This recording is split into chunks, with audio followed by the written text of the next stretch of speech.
Olá, seja muito bem-vindo ao Media Lab. É quase consenso que o varejo como o conhecemos vai mudar radicalmente por conta do avanço vertiginoso do comércio eletrônico em todo o planeta. Uma das saídas para as lojas físicas é elas se transformarem em espaços para as marcas demonstrarem seus produtos e promoverem ações de relacionamento. Mas e o live marketing, ou marketing de experiência? Como fica nesse novo cenário? Para conversar sobre esse tema, meu convidado hoje é Leopoldo Gotardi Gereissati, CEO da Alset. Leopoldo, muito obrigado pela presença. O prazer é todo meu. Obrigado, Cláudio, pela oportunidade. Legal. Leopoldo, qual que é a tua opinião? Você acha que o que vai acontecer com marketing de experiência, com live marketing, com essa provável mudança do varejo, hein? Acho que a tendência, em linhas gerais, é que essa demanda pela experiência do consumidor só aumente, né? Falando um pouco do varejo de forma geral, eu entendo que a gente está passando por um momento de transformação. Eu acho que essa mudança radical, como a gente às vezes lê ou escuta por aí, eu acho que vai acontecer de uma forma um pouco mais orgânica. Se você olha, talvez há 10 anos atrás, o e-commerce representava talvez 3% das compras gerais. Hoje em dia você olha, ele já faz, acho que já representa aproximadamente 10% da cesta total de compras, né? 10%, e crescendo cada vez mais, né? E em uma tendência de crescimento, né? Então, quando você olha por outro lado, eu acho que assim, acho que saiu, se não me engano, esse ano, a CBRE, que é a CB Richard Ellis, uma das empresa, né, consultoria imobiliária mais, acho que uma das principais imobiliárias do mundo corporate pelo menos. Eles lançaram um estudo recente que mostra que os millennials, né, eles já, apesar de todo esse movimento e de serem heavy users de e-commerce, 70% da compra deles ainda acontece em loco. Né? Agora...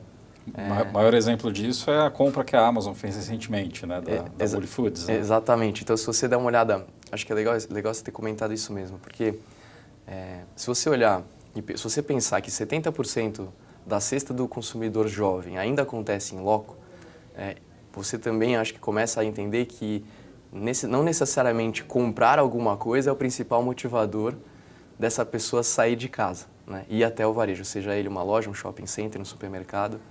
Então, a meu ver, como é que o varejo está se transformando para atender a demanda desse novo consumidor? Ele está se tornando, acho que se não me engano, um sociólogo chamado Ray Oldenburg fala do third place, né? O third place é o conceito mais ou menos que a nossa casa é o nosso first place, nosso trabalho o segundo, nosso second place, e o terceiro lugar seria um ambiente comum, um lugar em que a comunidade pudesse se encontrar, se divertir, que não fosse nem o primeiro nem o segundo, né? Shopping, a rua. Shopping, a rua, exatamente. Então, é interessante, antigamente nos shopping centers, acho que o grande shopping era aquele que tinha um cinema e uma lanchonete famosa, vamos dizer. Aquilo bastava para trazer todo o tráfego ali, toda a disputa pela demanda, né? Hoje em dia é o contrário, né? Qual é o shopping que não tem um cinema ou não tem uma grande lanchonete ou algumas lanchonetes já à disposição do consumidor? E em alguns casos as lojas de departamento, que sempre foram âncoras, começam a perder espaço também, né? Você tem até um conceito aí difundido no mercado americano que o pessoal até chama do food is new fashion, né? Ou seja, a praça de alimentação, os restaurantes acabando servindo aí como âncoras, né, dos shoppings. Exato, né? gerando bastante tráfego, até no Brasil especificamente, até acho que em função da falta de segurança em ambientes mais abertos, acaba ajudando muito também o fluxo do varejo como um todo. Né? Mas você concorda nessa tendência do varejo como um centro de experimentação, centro de experiência, ou seja, você é partidário dessa teoria? Eu acho que faz todo sentido. De novo, né, a partir do momento que o cara sai de casa já não mais para necessariamente só comprar, ele está indo buscar uma experiência. E aí eu acho que abre uma janela muito importante para o live marketing, né? Para as marcas ocuparem espaço, não só as lojas, mas eu acho que não só as lojas que estejam no varejo, mas as marcas que trabalham dentro dessas grandes lojas. Né? Sim. Eu acho que é uma oportunidade ímpar de expandir, de sair ali do básico, né? Aquelas ações de trial que a gente já está acostumado no supermercado, ou enfim, o que você já está acostumado como tradicional e partir para um modelo um pouco mais ousado. Que eu acho que é isso que, em geral, as pessoas estão buscando, o inusitado, o diferente, né? E cada vez mais a gente busca Você acha que pode ter uma concorrência, por exemplo? Vamos imaginar, hoje a gente tem alguns cases muito emblemáticos, né? Um que eu sempre cito é o case da Reserva, aquela loja empresa de moda masculina do Rio de Janeiro, que recentemente até montou uma loja conceito que você não compra, né? Ou seja, a loja é feita para você ter uma série de experiências, você joga videogame, você conversa com os amigos. Se você quiser, você compra, mas você não sai da loja com o produto, né? Você recebe depois em casa. Ao mesmo tempo, assim, isso para mim é uma baita experiência de live marketing que a Reserva está fazendo. Exato. Mas isso não acaba tirando um pouco espaço de outras áreas, de outros tipos de estratégias de live marketing? Eu acho que não necessariamente. Eu entendo que, na minha visão, claro, né? Mas eu entendo que uma ação da Reserva como essa seja de fidelização. Hoje em dia, a gente, como marketing, tem que se relacionar com o consumidor. É muito difícil, né? Eu acho que o grande desafio das marcas é como é que eu gero um relacionamento, um vínculo com o consumidor final no meio de tanta informação que ele recebe, né? No meio de tantas opções que ele tem. Então, eu acho que no momento que a Reserva se propõe a montar um espaço para que o consumidor não necessariamente efetue uma compra imediata, mas que ela, vamos dizer, dê a oportunidade dele ter um bom momento, né? mudando Momento agradável, né? Momento agradável, de alguma forma mudando o dia dele para melhor. Né? Na agência Nau7 a gente fala muito do Change in Your Day, que passa por isso, né? Dando uma experiência, mudando o dia da pessoa para melhor. Você necessariamente saiu dali ganhando, né? E eu acho que você usar o espaço do varejo, né? A loja física para isso é uma oportunidade ímpar das marcas, né? Uhum. Porque eu acho que, estando um pouquinho em linha com o que você tinha falado da Amazon ter comprado a Whole Foods, o que eu achei sensacional desse movimento? Acho que primeiro, você olhar sob o aspecto de uma empresa essencialmente digital, a Amazon, fazendo essa aquisição de um supermercado, de uma rede de supermercados em tese tradicional, né? Claro que se você olhar o aspecto de negócios da Amazon, ela é tanto um e-commerce quanto uma empresa de logística e de delivery, né? Então, para efeito de negócios, isso tudo faz muito sentido. E é um marketplace também, né? Ou seja, um baita marketplace. Então, quando eu vejo o que eu tenho esperança em relação ao live marketing nesse contexto, a Amazon, em tese, está mais preparada para trazer uma experiência de consumo no varejo tradicional do que o caminho inverso, se você imaginasse o caminho inverso. Tradicional querendo fazer esse tipo de experiência. Exato. Então, tem um case muito bacana da própria Amazon, não vou me lembrar exatamente aonde nos Estados Unidos eles fizeram, mas tem uma loja que chama Amazon Go. Uhum. Qual que é a diferença? Você fala assim, como é que a Amazon vai transformar o varejo tradicional na experiência de live, né? Então, falar do varejo especificamente. Nessa loja, você, vamos dizer, no momento como consumidor, que você entra na loja, você dá um check-in no seu celular, e você vai fazer tudo que a tua mãe aqui no Brasil te ensinou a não fazer, que é pegar as coisas da gôndola e enfiar na sacola. Uhum. Então, assim, e ir embora, né? Ir embora. Uhum. Então, assim, sem pagar. Essa sensação, exatamente. Então, assim, essa sensação de você poder entrar em um supermercado, escolher os itens da gôndola que você está disposto a comprar, colocar numa sacola, na hora de sair, você nem ter que pegar aquela fila, que pelo menos aqui no Brasil, né? Normalmente você vai domingo no supermercado, tá 3 caixas abertas, um é para preferencial, o outro é para 10 volumes e você está ali naquela fila gigantesca. Então, você poder cortar esse momento. E, além disso, você não ter o perrengue de ter a sensação de, putz, essa conta aqui deu 100, 200 reais, vou ter que desembolsar isso, pegar o cartão de crédito, pagar, pôr senha, pôr não sei o que lá. Tudo isso automático, ou seja, você vai, faz a sua compra, põe tudo na sua sacola. Ou seja, você acaba estimulando a compra por impulso, né? Exatamente, você aumenta a compra por impulso. Acho que você... Como acho que as marcas vêm, em geral, tentando aliviar as dores dos consumidores cada mais jovens, né? Que essa é uma outra discussão, né? Como os millennials se comportam versus a nossa geração, mas, enfim, se a tendência é cada vez mais aliviar para o consumidor jovem, então tá aí um caminho, né? O cara nem, vamos dizer que você falou, não sente, né? Vai lá e não sente. Então, ou seja, o live marketing não é necessariamente uma estratégia que eu vou fazer uma ativação num show, até, obviamente pode ser e fatalmente vai continuar, mas pelo que você está dizendo, a tendência é o live marketing ser na operação, né? Ou seja, ser um live marketing de fato uma experiência agradável para o consumidor. Né? Exatamente, eu acho que passa por uma transformação geral, eu acho que os modelos de negócios do varejo vão mudar, e aí, de novo, falando um pouco de shopping, né? E do papel das lojas dentro dos shoppings. Originalmente você tinha que ter, quanto maior a área útil, vamos dizer, né? Comercial, melhor. Agora as marcas estão repensando, pô, vou montar um lounge aqui. Montar um lounge para que enquanto um consumidor está, os filhos estão, né, se divertindo, o pai está descansando, ou, enfim, outros momentos de consumo que a gente sabe que as mulheres preferem de uma forma, os homens preferem de outra. Eu acho que nesse momento vai haver já está havendo, na verdade, né, está todo mundo repensando, né, qual é o melhor modelo porque no final acho que o objetivo continua sendo o mesmo, é como é que eu consigo estimular o consumo, né, fazer com que as pessoas comprem melhor, comprem mais, mas agora eu acho que para que isso aconteça, a experiência é extremamente necessária. E numa estratégia hoje em dia omnichannel, né? Omnichannel, né? Ou seja, totalmente multicanal. Totalmente multicanal, né? E aí eu acho que entra um segundo ponto, né, muito importante também. Por exemplo, hoje em dia a gente compra no e-commerce e se você tem como eventual problema, na maior parte das situações, você tem que vir e-commerce resolver esse problema de novo. Vai, devolve, enfim, né, coloca na caixa e tal. Eu acho que a tendência, como você falou, do multicanal, cada vez mais presente na nossa vida, é você fez uma compra online, puxa, esse sapato aqui não me serviu muito bem. Eu vou até a loja física, exatamente, faço essa troca em tese, né? Em tese não, acho nesse estudo também dos millennials, eles falavam que uma das principais razões dos consumidores jovens continuarem indo em loco é a questão do poder testar na hora, poder experimentar na hora. Então, alguns itens, principalmente de vestuário, né, passam por essa barreira. Então, eu acho que é isso mesmo, eu acho que o mundo online, o mundo digital, né, todo mundo, a gente sempre tratou, ou escuta ainda muita gente no mercado falando agência offline, agência online, mundo digital, mundo que não é digital.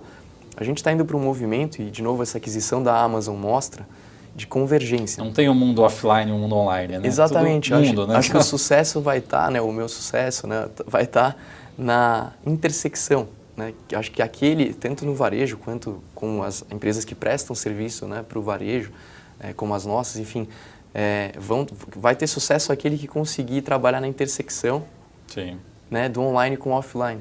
Mas ao mesmo tempo a gente percebe que as ações offline elas ganham cada vez mais importância, né? Muita gente até discute, comenta o fim da mídia tradicional, o fim das ações de marketing direto, mas pelo contrário, né? Eu acho que assim, você precisa desse calor, digamos assim, né? Dessa temperatura, desse contato olho no olho, dessa coisa mais sensorial, né? Acho que o live marketing trabalha muito nesse gap, né? Eu acho que assim, tem um movimento bem interessante das marcas que, como a gente falou, né? O mundo digital ele entrou para ficar. Então eu acho que pelo menos os cases mais assim, sensacionais que eu tenho visto ultimamente, eles mixam, né? Então você vai até o ponto de venda físico e ali você tem às vezes uma realidade virtual que te tira daquele ambiente. As marcas de carro estão fazendo muito test drive, né, nas pistas, mas na verdade estão colocando óculos 3D, né, exatamente na cabeça das pessoas e aí, claro, aí de novo entra a nossa tecnologia para colocar um ventilador que dá a sensação do carro, do vento batendo da velocidade, enfim. Então acho que a gente está aprendendo a transmitir sensações reais no ambiente virtual, mas curiosamente muitas vezes a gente precisa do ambiente físico para poder fazer com que isso aconteça, né? Então, legal. Bacana. E, Leopoldo, quais seriam, na tua visão, os principais cases aí de live marketing? Quem que está fazendo um trabalho bacana? Quem que tiver interesse nessa área pode se inspirar, na tua visão? Eu acho que as marcas de consumo pesado, né, as marcas de bebidas, de alimentos, eu acho que elas tendem a ter maiores oportunidades de mostrar o trabalho em live marketing, né? Então, se você pega uma marca como a Skol, por exemplo, na minha visão, é uma das marcas que mais investe em marketing ao vivo. E eu acho que claro que isso tem a ver com o posicionamento da marca, de onde eles querem estar, mas você vê, como você falou, não necessariamente no ambiente online, ao contrário, né? Todos os eventos, os grandes momentos de discussão da cidade ou do país, essa marca de alguma forma está presente dentro desses momentos, que são as ativações, né? Então, com certeza, a Skol tem uma ativação diferente e, vamos dizer, mais adequada ao target dentro de um grande evento musical, né? Esses grandes megalomaníacos eventos musicais aí que têm vindo para o Brasil nos últimos anos, que no final das contas enriquecem a experiência do consumidor que está indo para aquele show. Então, antigamente você ia escutar uma banda, ou duas ou três. Hoje você, além disso, já conta com as ativações de marca como parte do seu programa. Já faz parte do passeio. Já né? faz parte do programa do passeio, entender o que as marcas, esperar o que é que eles vão fazer de diferente esse ano. Acho né? que um bom case foi as Olimpíadas, né, no Rio. Né? Várias marcas aproveitaram aquele ambiente para fazer ativações. Né? Exato. Então, acho, como você colocou, acho que as principais marcas, a gente já sabia que elas iam estar presentes nesse grande evento. Agora, como elas se apresentaram, acho que fez toda a diferença. O que elas fizeram, o que né? elas fizeram. Que experiência elas proporcionaram. E, curiosamente, não sei se vocês tiveram a oportunidade de estar nas Olimpíadas no Rio esse ano de 2000. Eu tive. Acho que 16, né? 16. Não, Olimpíadas 2000. Não, 2016. Mas você via filas enormes para participar das ativações de marca. Às vezes você via filas maiores nas ativações de marca que as dos próprios jogos, especificamente dentro daquele centro esportivo. Sim. Então, quando você pergunta quanto está aumentando o interesse do target, né, o interesse do público por esse tipo de experiência, acho que dá para ver nesse momento, vamos dizer, no dia a dia que você bate... Como faz sentido. Como né? faz sentido. E como é que se mensura esse tipo de investimento, Leopoldo? Eu acho que, assim, acho que o principal, esse é um desafio bem interessante, uma pergunta muito boa. Até porque a gente está falando de uma estratégia offline, né? Ou seja, você não tem as métricas do online. Eu acho que esse é o grande desafio das agências em geral. Os executivos de marketing que conhecem e que conseguem trabalhar o funil. O que é o funil? Né? Você tem lá uma faixa lá em cima do topo do funil que fala de awareness. O que é esse awareness? Né? O conhecimento, né? Gerar conhecimento da marca. Depois você tem um outro andar que chama consideração. E aí você trabalhar a consideração daquele consumidor pelo teu negócio ou pela tua marca, que ele já conhece. Depois você desce um pouquinho, você vai ter ali, se eu não me engano, um lead, que aí assim, a possibilidade real desse consumidor se tornar seu e a venda de fato que está lá embaixo. É claro que qualquer empreendedor, qualquer diretor de grande empresa, ele está de olho aonde? Na performance. Né? A performance... Na conversão, lá embaixo do funil. Mas muitas vezes o que acontece acho que é um ciclo natural, que as pessoas não necessariamente acompanham, mas que é um fato, é que você tem um limite aqui, né, no final do funil. Você vai chegar em um determinado momento de investimento da marca que mês a mês vai passando e você está estagnado, porque aquele bloco de pessoas, né, de target, você já conquistou. Então, o seu próximo movimento, e é aí que eu acho que começa muito que o beber papel... água limpa, né? Que é desbravar novos mares. Né? Então, assim, no momento que a marca se propõe a expandir o mercado de atuação dela, eu acho que aparece muita oportunidade para o live, né? Que aí você vai ter a oportunidade de um mega show que já vai levar um tráfego de milhares de pessoas para aquele lugar, impactar e gerar awareness da tua marca. Ou, enfim, a consideração, por que eu vou tomar essa cerveja em função daquela? Às vezes por uma experiência que ela me deu e quando Mas dependendo da estratégia, você pode fazer um cross com o digital, né? Ou seja, você pode entregar algum tipo de voucher, fazer algum tipo de ação também para conseguir de alguma forma metrificar isso. Pode. Né? Você vê, por exemplo, a gente tem um case legal nesse sentido, né? Que eu acho que vale a pena. A gente toma conta no All7 do e-commerce da Dolce Gusto, da Nestlé. Sim. Então todo o trabalho em digital é feito pela All7. A gente tem dentro, um dos serviços e produtos que a Nestlé oferece são as assinaturas. Então, hoje em dia, o consumidor pode assinar as suas bebidas, ao invés de ter que pontualmente comprar, sempre que acabava no supermercado compra, ou vai no próprio site compra, né? Existe essa modalidade de assinaturas. Então, a gente fez uma ação, por exemplo, de live para eles esse ano, em que o consumidor tinha a possibilidade de, num ponto de venda tradicional, fazer através de um tablet a assinatura desse serviço, não deixa de ser um serviço, né? Da entrega de uma quantidade de bebidas e de máquinas na casa. Então, não sei se responde um pouco a tua pergunta nesse contexto, mas é como você traz o online, que na verdade o que a gente fazia era uma captura de lead, né? Tradicionalmente as revistas fazem isso, talvez no aeroporto, né?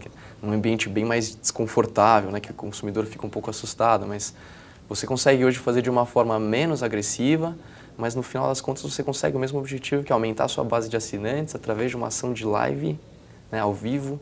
E aí, ao mesmo tempo, consegue mensurar. Mensurar, né? Usando todas as métricas que tem por trás do e-commerce, né? Que eu acho que no final, a grande vantagem que o digital tem sobre o offline são as métricas de resultado. Né? Sim, com certeza. Leopoldo, a gente falou de alguns cases aqui, de cases de empresas grandes, né? Você citou o caso aí da Ambev, né, de bebidas, o caso da Dolce Gusto. E uma empresa pequena, uma empresa média, que não necessariamente tem esse poder aí, essa artilharia aí pesada, consegue fazer live marketing? Tem que fazer live marketing, na sua opinião? Tem uma empresa que eu acho que é um case interessante, porque o mercado que ela atua é novo no Brasil, que é a Metrofit. É uma empresa de self-storage, eu não sei quantas pessoas já estão familiarizadas ou não aqui no Brasil. São aqueles galpões, né, para armazenamento? Isso, então são galpões para locação, né, desde 1 metro quadrado até, sei lá, mais de 50 metros quadrados, enfim. Você consegue, de acordo com o espaço que você tem a necessidade, alugar, enfim, um espaço adequado à tua necessidade. 1 metro, 5, 10, pelo tempo que você precisar, né? Isso, e de uma forma, vamos dizer, mais americana, né, mais objetiva, não tem tanta burocracia como a gente vai alugar um escritório hoje, você vai, contrato de 3 anos, fiador.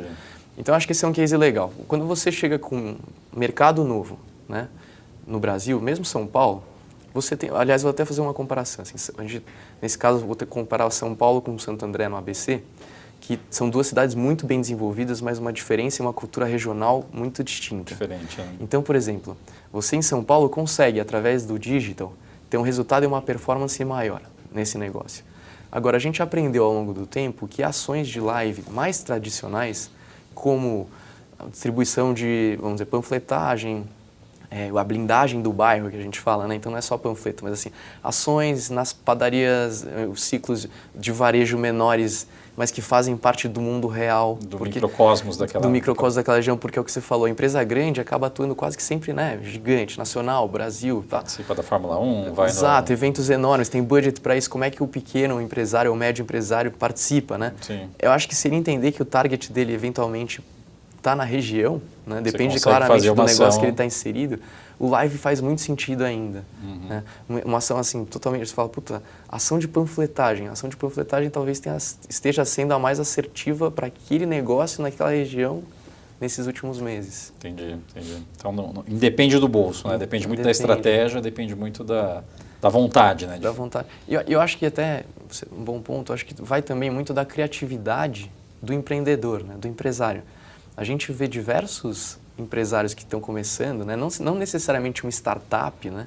Mas empresários espertos que conseguem, com as mesmas ferramentas disponíveis que as empresas grandes têm, ou seja, as redes sociais, os trabalhos de bairro, serem criativos e prosperarem mesmo num ano difícil de crise. Sim. Que a gente ainda está passando. E muitas vezes tendo uma presença, tendo uma abrangência até maior, até que empresas muito grandes. Até né? maior. E acho que é legal até nesse contexto, né? Porque eu acho que comunicação, acho que a grande diversão da comunicação é isso, uma coisa está sempre interconectada ali com outra, né? Você tinha, por exemplo, em mídia, um foco muito grande das marcas em grandes influenciadores. Isso sempre foi, né? Então, primeiro você tinha a televisão, os grandes comunicadores. Sim, os artistas, celebridades, cantores, né? Depois apareceram os blogueiros e os jornalistas também, que têm os seus próprios blogs, mas de uma dimensão, vamos dizer, grande, muito né? menor em relação à TV, porém enormes em relação, então, 1 milhão de seguidores, 3 milhões de seguidores, é muita gente. Então, acho que já houve um movimento primário aí de sair do grande para esse movimento mais nichado. Mas agora a tendência são os micro-influenciadores, que na verdade são os meus, os seus amigos, eventualmente nós mesmos, Sim. que tem uma base de consumidores ali, né, vamos dizer, que se conecta de verdade com uma base de consumidores de talvez 10 mil, 20 mil. Muito mais nichado, provavelmente. 30 mil usuários, mas o seu poder de engajar essa sua rede de relacionamento hoje é muito maior do que eventualmente a grande mídia, né? Sim. Então uma ação, quando é que isso vai chegar? Uma ação de live que você convide um micro-influenciador para divulgar e participar e viver aquela experiência pode ser tão ou mais efetiva, né? Vários micro-influenciadores do que necessariamente um influenciador mais, vamos dizer, institucional. Entendi. E, Leopoldo, e quais são os principais pecados aí que uma empresa que vai fazer live marketing pode cometer? Porque eu entendo que essa questão do engajamento, da assertividade com o público-alvo é algo fundamental, né? Ou seja, você de repente fazer uma ação que seria para aproximar daquele público, mas de repente pode afastar, pode ser mortal para a marca, né? Que tipo de pecado e de erros aí você já viu pelo mercado? Eu acho que a simplicidade é o ápice da sofisticação, né? Acho que o Leonardo da Vinci falava isso. Então, por incrível que pareça, o erro, na minha visão, assim, o erro mais grave são os mais simples. É quando você faz todo o esforço de mídia, comunicação, teu time, né? Meses, às vezes até ano, para poder fazer aquele negócio sair do papel, e o consumidor vai até o ponto de venda e tem quebra, por exemplo. Então, você tem uma promoção, você tem a mídia acontecendo, tudo está rolando para incentivar o consumo daquele determinado produto ou serviço. A ativação daquele cliente. A ativação está lá montada, né? O stand está lá montado, enfim. Mas aí na hora do consumo mesmo, você vai lá na gôndola e não tem aquele produto naquele mercado que você está acostumado. Ou a promessa foi diferente da entrega, por exemplo. A promessa da entrega também acho que é uma outra muito boa que você comentou, que aí a gente tem também aquela imagem do sanduíche na foto, o sanduíche de verdade. Hoje em dia você tem as hamburguerias prosperando porque elas têm sanduíches realmente dignos de uma foto profissional. Sim. Não é propaganda enganosa. Não é Exatamente. Então, eu acho que a transparência com o consumidor, eu acho que é um movimento de push e pull, mas assim, a marca que ainda não entendeu que tem que ser transparente com o consumidor, ela tende a sofrer. Tem que ser verdadeira, né? Ela tem que ser cada vez mais verdadeira. Esse relacionamento tem que ser cada vez mais verdadeiro. E eu acho que a volta é verdadeira também. Eu acho que o consumidor está propenso também, né? Está um pouco mais maduro para entender que do outro lado você tem pessoas por trás de empresas fazendo com que aquilo aconteça. Sim. Então eu acho que existe um grau de perdão maior, né? No sentido de tudo bem se você errar, contanto que você tem um customer service excelente que me deixe feliz de novo. E aí, de novo, você cai na experiência, né? Como é que o live marketing trabalha não só a venda imediata, mas o customer service depois, né? Puxa, eu eventualmente falhei com esse consumidor, mas agora ele está ganhando algo da minha marca, seja uma experiência, um produto, uma camiseta, algum mimo, né? Estou tornando ele especial, parte de um clube, enfim. Aí tem uma série de ações que podem ser feitas nesse sentido também. Legal. E quanto custa, assim, em geral, a partir de quanto dá para se fazer? Eu sei que você comentou de algumas ações regionalizadas, mas você consegue mensurar, assim, a partir de quanto é possível? Eu acho que essa resposta vai muito da forma como você quer atuar, você como empresa, né, marca? Então, assim, se você partir para a forma mais simples que existe, ou seja, na raça, né, que a gente fala, você vai eventualmente precisar fazer isso tudo, né, todas essas contratações diretas. Então você como empresário vai atrás de uma equipe de promotores e vai entender como é que eu faço para contratar um promotor. Você vai eventualmente estudar qual é o melhor ponto de venda para você executar. Você vai conduzir essa ação. Então esse seria, vamos dizer, o custo mais baixo. E aí ele é relativo ao que você está predisposto a fazer. Mas vou chutar aqui que uma mão de obra direta, um promotor, aí depende da qualificação desse promotor. Depende da praça também, né? Se a gente está falando de São Paulo, se for no interior. Né? Mas acho que assim, você vai ter um custo médio, pelo menos entre R$1.000 e R$1.500 para fazer bem feito uma ação muito pequenininha, isso tem que ficar muito claro, R$1.000, R$1.500, uma ação muito pequenininha e direta, né? Que eu acho que é adequada ao realmente quem está começando, aquele empresário que, como todos nós, né? Vai virar um mês, você economiza cada centavo e você não tem um budget, uma estrutura preparada para ter uma equipe. Vou usar o oposto agora, né? Quando você vai para uma grande empresa, né, que tem uma equipe de marketing estruturada, que já sabem as necessidades que eles têm, que já tem eventualmente um budget pré-determinado para inclusive fazerem ações de live, aí o que muda na verdade é o que é que eu estou estruturando, onde é que eu estou entrando. Então eu vou entrar em um grande show, eu vou ter o custo de entrada daquele espaço. Depois eu vou ter um custo de custo de estrutura, né? O que eu vou montar para, vamos dizer, fisicamente, né, cenografia, o que eu vou colocar, né, som, atrações nesse meu espaço para que aquilo gere a experiência do consumidor final.